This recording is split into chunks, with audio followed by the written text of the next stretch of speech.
बलीला सखी के साथे अपने आवेली हमरो के डर लगेला। का बताई भाई उनकर अजबे बलीला सखी के साथे अपने आवेली हमरो के डर लगेला। वो बिगाड़ी देली हुलिया उनकर नाम होवे ललिया हमारा मिस देली गलिया उनकर नाम होवे ललिया।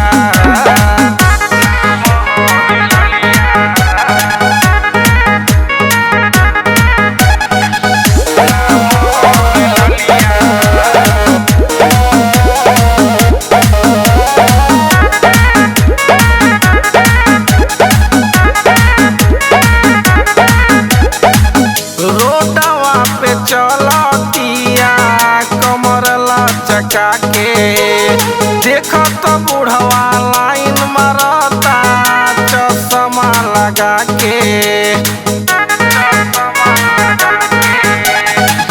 रोडवा पे चलतिया कमर लचका के देखत बूढ़वा लाइन मारता चश्मा लगा के। पंकज के कबले गलई है दलिया